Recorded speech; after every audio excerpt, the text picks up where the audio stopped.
d'hospitalisation et de décès également. Aucun autre virus n'évolue aussi vite que la grippe. Dans le monde, les épidémies seraient responsables de 3 à 5 millions de cas de maladies graves. L'année dernière, le virus de la grippe saisonnière a causé plus de 650 000 décès selon l'OMS. Comment diminuer les risques de contamination? Quel est le rôle du vaccin antigrippal dans la prévention de cette maladie, mais aussi de ses complications? Voilà en gros notre propos ce soir. Et pour en parler, j'ai le plaisir de recevoir le docteur Drar Fawzi. Vous êtes virologue, vous êtes responsable du laboratoire grippe au niveau de l'Institut Pasteur. Bonsoir. Bonsoir, merci de m'avoir invité. Merci à vous d'avoir accepté mon invitation. Je reçois également le docteur Abou Saada Mohamed. Vous êtes médecin généraliste. Bonsoir. Bonsoir, heureux d'être parmi vous. Oui, alors selon l'OMS, le virus de la grippe a causé quelque chose comme 650 000 morts l'année dernière, ce qui est énorme. En Algérie, on dénombre à peu près 10 morts également. Pourquoi nous avons cette impression que la grippe n'est plus une maladie bénigne? Est-ce que la grippe a changé? En fait, la grippe n'a pas changé. Ce qui a changé, c'est les moyens de communication et c'est les systèmes de surveillance qui sont devenus un peu plus performants. C'est-à-dire qu'on arrive à capter tous les cas, que ce soit communautaires ou les cas qui sont graves. Et ce qui était connu auparavant de l'OMS était de 250 000 à 300 000 décès, mais on a regardé les systèmes de surveillance rapporter des données qui étaient nouvelles et en 2018, il y a eu une réévaluation de ces données et les Américains ont publié dans le Lancet une célèbre revue et l'OMS a repris les chiffres qui étaient un peu plus justes par rapport à la réalité et plus d'1 million de 650 000, comme vous l'avez dit en introduction, décès par an, ce qui est énorme. Si vous observez par exemple les États-Unis, c'est 70 000 décès par an, ce qui est énorme. Et ce qui renseigne un peu sur le caractère pas tout à fait banal de la grippe. Pas tout à fait bénin, finalement. Oui, docteur Abou Saada, même question. Est-ce que la grippe, finalement, n'est pas une maladie bénigne? Oui, si on voit globalement, c'est une maladie qui commence banale, mais ça peut donner des conséquences graves. Donc ça allant jusqu'à le décès du patient.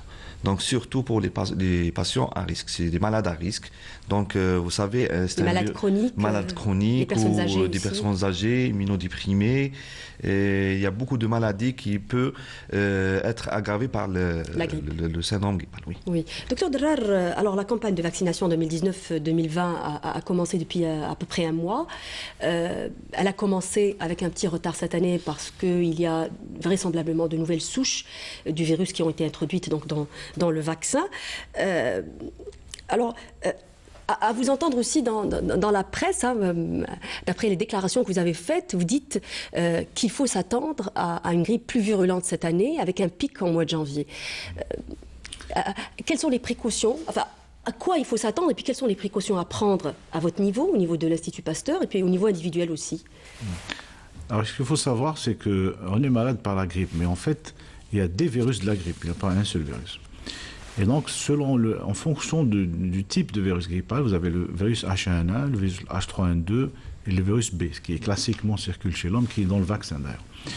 Mais chaque type de virus a un comportement, un impact clinique particulier. C'est-à-dire, les années où c'est le H1N1 qui est majoritaire dans la circulation, généralement, c'est les sujets jeunes qui sont touchés. On l'a vu en 2015, et il y a une grande transmission.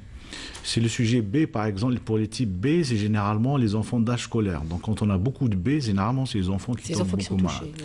Si vous avez le H3N2 qui circule beaucoup, là, la sévérité augmente, parce que c'est un virus qui est responsable, un sous-type qui est responsable de grippe sévère et qui touche essentiellement les sujets âgés de plus de 65 ans. Or, on regarde dernièrement, quand on regarde l'épidémiologie, on voit que c'est les virus H3N2 qui varie plus vite que d'habitude.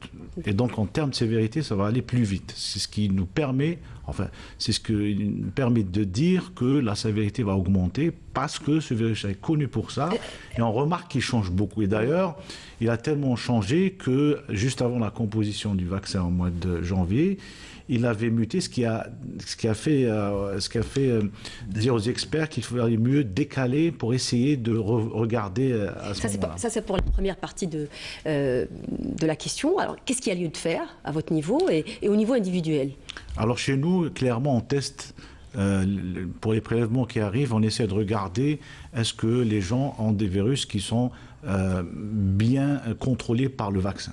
C'est-à-dire que le vaccin ce qu'il y a dans le vaccin est à l'Institut Pasteur. Et donc on regarde si les gens sont s'ils sont correctement vaccinés, est-ce qu'ils sont protégés par ce vaccin. Parce qu'il arrive des fois en cours de saison que le virus change plus vite et que le vaccin ne devient plus protecteur à 100%. Oui. Et donc c'est important qu'on arrive à voir cela. D'accord, on va voir un reportage justement qui revient sur la grippe saisonnière. C'est un reportage signé Falid Abdeslam, regardez. La campagne nationale de vaccination contre la grippe saisonnière est organisée chaque année. L'opération se déroule au niveau des unités de santé de proximité, notamment les EPSP, où nous nous sommes rendus pour voir le déroulement de l'opération. Chaque année, c'est exprès le vaccin, c'est pour les gens qui ont des maladies chroniques. C'est disponible au niveau des officines et c'est remboursable à 100%. Le service de soins à domicile, le personnel se déplace 3 fois par semaine, le dimanche, le mardi et le jeudi. Et les malades qui ne peuvent pas se déplacer peuvent nous solliciter et le médecin va se déplacer à domicile pour les faire vacciner. 2,5 millions de doses de vaccins antigrippales ont été importées et réparties entre les wilayas, destinées à faire bénéficier les personnes à risque en particulier. Notre PSP a reçu 2500 doses. Notre structure, 900 doses. Mais si jamais il y aura d'autres personnes qui veulent se faire vacciner, peut-être on aura d'autres quotas. Et les malades concernés, c'était les malades chroniques, tels que le diabète, l'HTA, les personnes qui ont plus de 65 ans, les femmes enceintes, parce qu'on a un service de gynécologie et elle nous adresse les femmes enceintes pour les faire vacciner.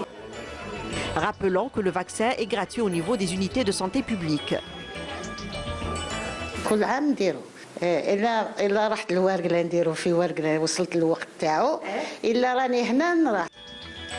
Se laver les mains, se couvrir la bouche et le nez lors de l'éternuement sont des gestes simples, mais efficaces pour réduire la propagation de la grippe. Alors on a vu un peu cette sensibilisation et puis cette conscience aussi de la population. Finalement, on a une population qui est responsable et qui se fait vacciner avec une grande couverture, quand même jusqu'à 98% d'écoulement l'année dernière du vaccin. Je me rappelle que l'expérience à l'Institut Pasteur, qu'en 2003-2004, on était à 300 000 doses et on arrivait un peu difficilement à les terminer. Quand on regarde le bond à 2 500 000 doses, vous voyez que quand même en termes, c'est un bond qui est très significatif. Et d'ailleurs en termes de nombre de doses importées par l'Algérie, nous sommes pratiquement les premiers en Afrique à avoir ce nombre de doses. Maintenant, reste à compléter par une bonne couverture à travers le territoire. Oui. Docteur Abou Saada, la grippe est une infection qui augmente en nombre en hiver. D'ailleurs, la campagne de vaccination s'étale généralement entre octobre et février jusqu'à mars. Pourquoi? Quel est le rapport entre la grippe et le froid? Donc, en fait, le virus se développe dans un climat un peu particulier. C'est-à-dire, le froid, c'est en relation avec l'humidité. Donc, en général, il n'y a pas de l'humidité quand il y a froid. Et c'est les conditions du développement du virus. Voilà. Donc, c'est par rapport à ça. Ça n'a rien à voir. C'est-à-dire, s'il fait froid, donc je vais attraper. Non. C'est au contraire, c'est le confinement à la maison qui fait contaminer les gens. C'est-à-dire, on commence la contamination chez nous, d'abord. Et dans des espaces confinés. C'est ça le motif le plus important. Oui. Le froid, donc en Italie par exemple, dans le XIVe siècle, ils ont pensé qu'il y a un rapport froid-virus, donc le développement du virus, alors qu'ils ont trouvé, après ils ont découvert qu'en Afrique, il y a aussi le virus. Donc ça n'a rien à voir, c'est le climat sec qui fait la viabilité du virus. D'accord. Docteur Drar, finalement, la grippe et le refroidissement, ce sont deux choses différentes. Comment faire la différence justement entre un rhume et une grippe? Bon, un rhume, c'est causé par un virus qui s'appelle les rhinovirus, qui est plus simple que le virus de la grippe. Et pour nous, citoyens lambda, comment faire la différence? C'est impossible si le laboratoire ne vous donne pas le résultat. Il faut faire un test rapide au moins. Mais... Ah bon, c'est pas plus grave une grippe? On se dit qu'on va se rappeler d'une grippe mais pas d'un rhume peut-être? Non, rhume, c'est pas très méchant. Généralement, c'est très bénin. C'est pour ça que d'ailleurs, ça ne fait même pas l'objet de surveillance particulière versus la grippe. Alors, pour le froid, c'est très simple. Le froid, vous avez un corps qui a une température à 37. Tout le monde a une température 37. Vous êtes dehors, comme par exemple aujourd'hui il fait 13 degrés, eh bien, il faut que le virus qui rentre de 13 degrés à 37, le corps arrive à restabiliser la température. Et donc vous avez une espèce de chauffage central qui est au niveau des fosses nasales, qui lui a la mission de réchauffer avant de rentrer. Et donc si les températures sont presque équilibrées entre l'air extérieur et intérieur comme en été, ce chauffage ne fonctionne pas. Et donc c'est un peu plus compliqué que pour le virus, ça arrive en grande quantité. Mais si vous êtes dans le froid, le système qui est exactement comme un climatisateur, on va réchauffer beaucoup à l'intérieur, et en réchauffant beaucoup, il amplifie le virus à l'intérieur, et vous avez beaucoup de sécrétions à l'intérieur, ce qui fait une congestion, et que vous avez un écoulement nasal, et justement vous allez avoir des sécrétions très épaisses qui vont contenir du virus. Et ce que faisaient nos ancêtres... lui permettre aussi de se proliférer également. Et ce que faisaient nos ancêtres en faisant chauffer et en appliquant la vapeur, a tout à fait sa place, puis ça permet d'humidifier le liquide à l'intérieur des nasales, et ça permet de faire sortir l'écoulement nasal et de faire sortir le virus avec lui. Vous venez de parler des symptômes en gros, hein, l'écoulement nasal, la fièvre également, oui. pour les symptômes. Exactement. Oui. Pour les symptômes, il y a aussi pour le syndrome grippal. Donc, ça peut exister dans le rhume, une fièvre, mais c'est pratiquement rare. Donc, ça pas dans l'ampleur de la grippe. La grippe, c'est une fièvre aussi allant de 38 à 40 degrés, frisson, courbature, maux de tête, en général, mal de gorge, parfois la toux, éternuement. Donc tout ça, ça peut donner, ça peut favoriser la complication aussi du syndrome grippal. Est-ce que c'est lors du pic des symptômes qu'on est le plus contagieux, docteur Darrar? Alors, ce qu'il faut savoir, qu'il y a une particularité spécifique pour la grippe, c'est que dans la grippe, et ça, ce qui fait l'ampleur des épidémies de grippe, c'est que quand vous êtes contaminé par le virus grippal au départ, et que vous êtes asymptomatique, c'est-à-dire on n'avait pas de signes cliniques, vous êtes contagieux. C'est-à-dire maintenant, si je suis contaminé par la virus de la grippe... C'est à peu près combien de temps avant l'apparition des symptômes? 2 jours, 48 heures en moyenne. Donc vous êtes 48 heures en train de contaminer votre environnement et vous ne savez pas. Et votre environnement, c'est inévitable finalement. Voilà, ce que j'arrive à vous dire. Donc les gens ne connaissent pas que vous êtes malade puisque vous n'avez pas de signes, mais vous contaminez les gens. Et à partir du moment où vous êtes malade, c'est-à-dire vous tolérez de signes, vous avez déjà 3 jours de présence virale dans votre corps. Ce qui fait que c'est pour ça que dans les épidémies... Vous êtes potentiellement contagieux. Exact. Oui. On va voir un spot publicitaire du sponsor de l'émission et on revient juste après. Leader national du médicament générique. La qualité au cœur de nos préoccupations. Défis et réalisations. Projets en perspective. Votre confiance est notre force. Notre expérience au service de votre santé. Saïdal, science et santé. Alors on a parlé un peu des symptômes, j'ai envie de revenir aussi sur les symptômes chez les enfants. Est-ce que ce sont les mêmes? Pratiquement oui, c'est les mêmes. Bon, on pourra avoir la fièvre qui est beaucoup plus importante et des fois même une hypothermie. Voilà. Donc, et ça peut donner rapidement des symptômes respiratoires chez l'enfant. Donc c'est ça la seule différence entre l'adulte. Oui. Est-ce que ça peut se manifester par exemple par un mal de ventre aussi chez les enfants? Bien sûr. Un tableau de gastroentérite on appelle. Donc ça donne un mal de ventre. C'est comme s'il a un problème gastrique, il a un problème de ventre, alors que ça n'a rien à voir, c'est un syndrome grippal. Donc il y a beaucoup de cas où on trouve beaucoup de symptômes, ça donne l'impression que ça n'a rien à voir avec la grippe, mais l'origine est grippale.